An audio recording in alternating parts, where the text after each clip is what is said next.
Hey, I'm glad that you've been watching your videos. I think some of you have been watching them and then not writing in the comment section.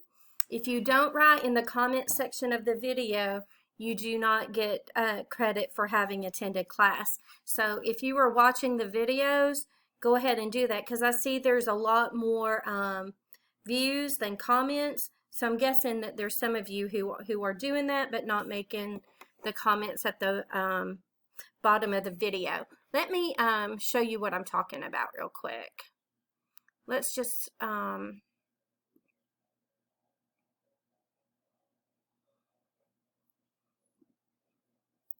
me pull up YouTube.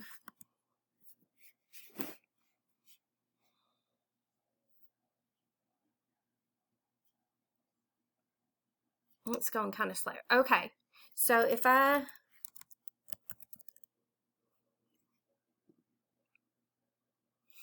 so if you watch this video, there's a comment section down here at the bottom. There's a comment section. Click here so you can be counted as having viewed the video. Okay, so right here, this is where you need to add your comment, okay? All right. So, yeah, that's where you need to go and add your comments to get counted as present for the video. All right, so I'm going to go ahead and make my screen smaller. And my name is Angela Monroe, and there's my Gmail account. You can, if you have some work that you're doing that you want me to see, or if you need to get in touch with me, you can do it there or on WhatsApp. This is Ventures Level 2. We're still on Unit 6, and this are the videos for Wednesday, April 15th, and this is Part 1. So today we're going to be going back and covering the marriage license that we reviewed, and we're going to introduce the concept of someone, anyone, everyone, and no one. And then we're going to practice using those, and then we'll assign some homework. Okay? So is how we're going to start today. Okay, so you need to be on page 80 of your student book. That's the one we use in class, not the workbook for homework. And we're looking back at the marriage license. And that's, you know, the big form in the middle of the page. So let's go ahead and, where is the groom's place of birth? Now we can look at it and we see the first thing that we see is the groom's personal data. So we look through there and we find place of birth. That's the number 4, and it's Mexico City. So the groom was born in Mexico City, Mexico. Where's the bride's residence? A residence is your address. It's where you live. So let's look down at the second person, the bride's personal data, and the 3A is her residence. So it's 1005 Hillside Oaks Drive, Austin. And then we have the zip code 78710. And that is in Texas. So residence means where you live right now. Okay? So the next question let's think about is, was the groom ever divorced? And we can see on number 6A, under groom, last marriages ended by divorce. Was he divorced more than once? No. Because if you look on part 5, it says one time. So he was married one time before and got divorced. Has the bride ever been married before? On number 5, it says number of previous marriages. None. So she has never been married before. Okay? So I just want to run over that real quick. Let me know if you have any questions. Like I said,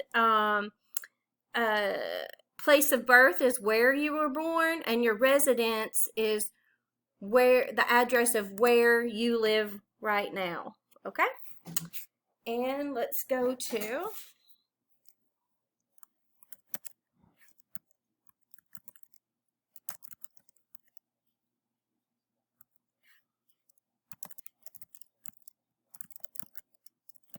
Okay, so we're gonna talk about someone, anyone, everyone, and no one. So let's look. Does anyone in our class have children? That would be yes. Someone in the class has children. I have children. You know, there are other parents in our class. Is anyone in this class a student? Yes, everyone, all of us in this class are students. Is anyone in the class from the United States? No, no one in the class is from the United States. Everybody is from different countries, right? Is anyone in class from Venezuela? Yes, we have people from Venezuela. So yes, some students in class are from Venezuela. So let's look on page 81. And I want you to take a look at that grammar chart at the top of the page. Let me make it big here. I want you to take a look at the grammar chart. Go ahead and use your phone's QR reader and play that. And then once you've reviewed that, come back and join me. Okay, now that you have reviewed that grammar chart, I have a quick video that you all can view that helps explain some of that content. So let me make myself small again, and I'm going to turn up the volume for you, and then I'm going to play. Indefinite pronouns everyone, someone, anyone, and no one. There's a class at 9 o'clock. Everyone is in the room. In this situation, I can see someone has left the room, but I don't know who. And now, there is no one in the room. So let's see other possibilities. In this situation, I can say, no one is late, because I can see everyone is in the room. There isn't anyone outside. In the other situation, when there is one person outside, I can say, someone left the room, but I don't know who. I can ask, did anyone leave the room? In the last situation, I can say, there is no one in the room. I can't see anyone in the room, because everyone has left the room. Now here I'd like to focus on anyone. There isn't anyone outside. The sentence is negative. Did anyone leave the room? In this case, the sentence is a question. I can't see anyone in the room. Here the sentence is negative again.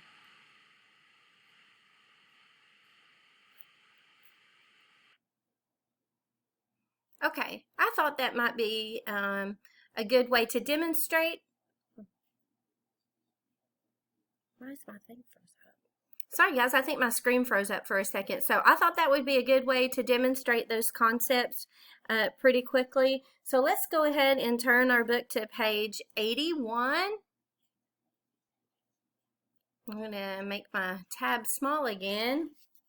And then, let's see. So what we're going to do is part A. You may have to talk to some people in your house, or you may have to make some phone calls, because I really would like for you all to practice this part if you can. And like the first question would be, Are you married, Lizette? So if I was talking to somebody else, I would say, I would use their name. And they would say, yes, I am, or no, I'm not. Right? And then, are you playing the piano? Yes, I do. Or no, I don't. So the answer for that one is no, I don't. Okay, I have Bailey here who is going to help me with the questions. Are you married to Lizette? No. What? You say Angela. Are you married, Angela?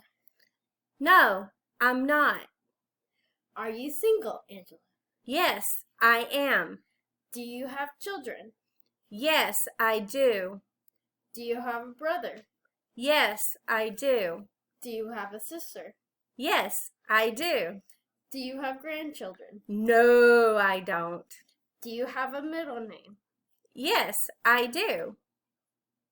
Okay, now I'm going to ask Bailey because her answers will be different, and that way you can hear it from her. Are you married, Bailey? No, I'm not. Are you single? Yes, I am.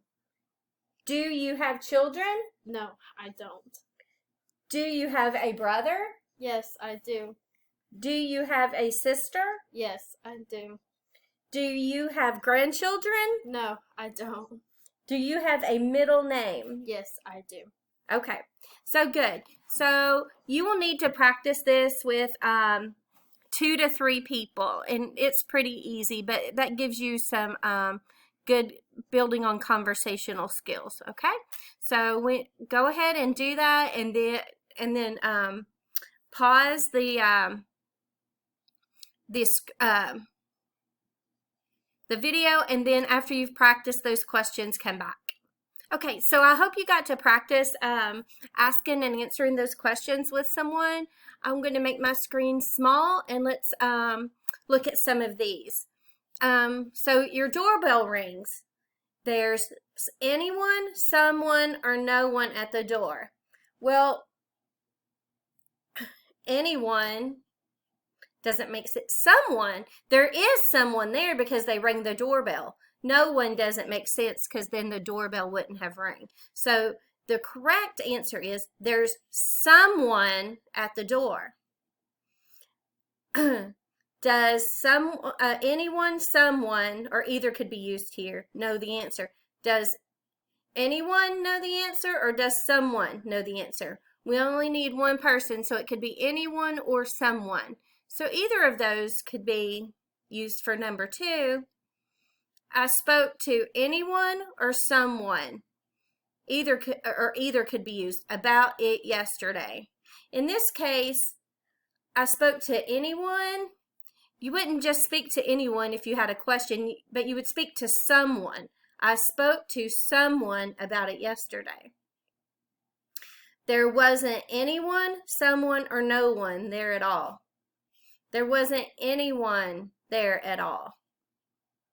Do you think that anyone or someone or either could be used here will be there? It could be anyone because there's probably going to be more than one person. Which can be used in questions? Anyone or someone or either?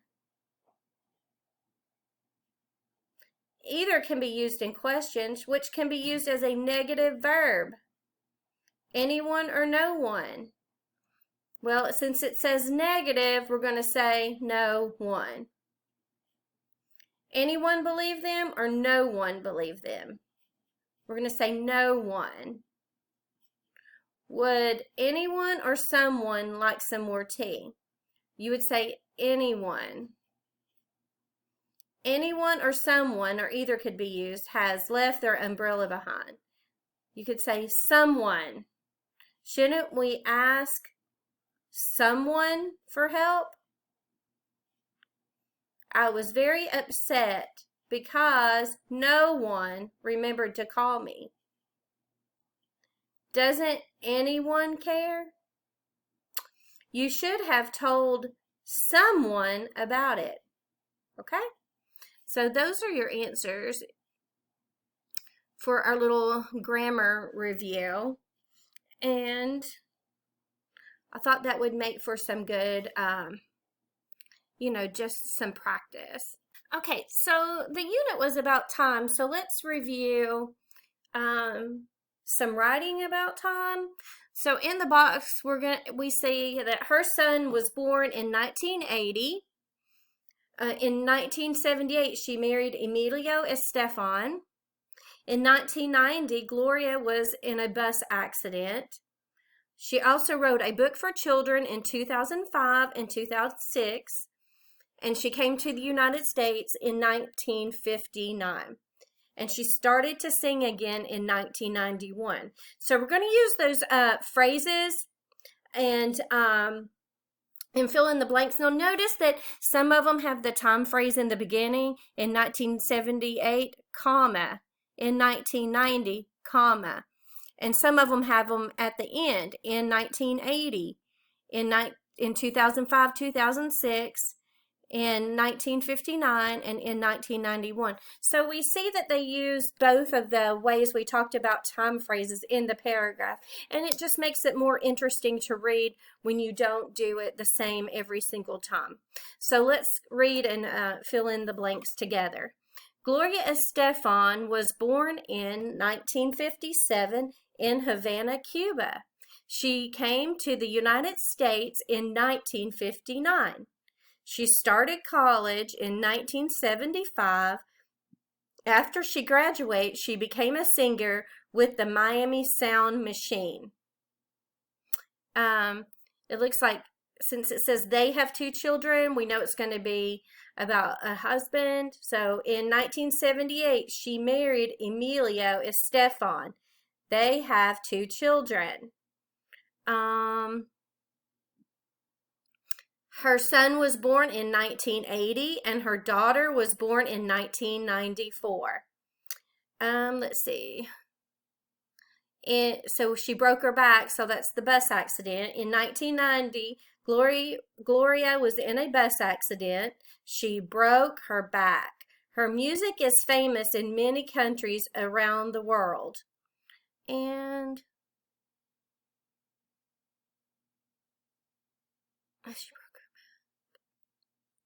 okay, we forgot, I forgot. She started singing again in 1991, would go here.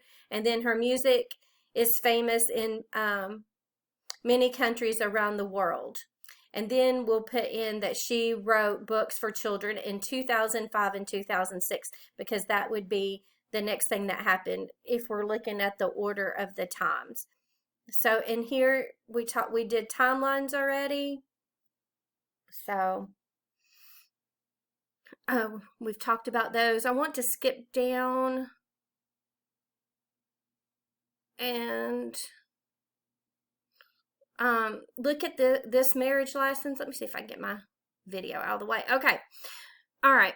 So when was the groom born? Well, this is the groom right here, groom, because it says groom's personal data. And he was born in 5/15/1980. We know that 5 is the 5th month, so that's May 15th, 1980. When was the bride born? This is the bride's personal information. Here's her birthday, 3/4/1991, and 3 is the 3rd month, so it's March 4th, 1991, and so that's answer B. Where was Marissa's father born? So we see the bride's name is Marissa, so we're going to look down for her father's name. So Ralph Brown, his place of birth, Chicago, Illinois.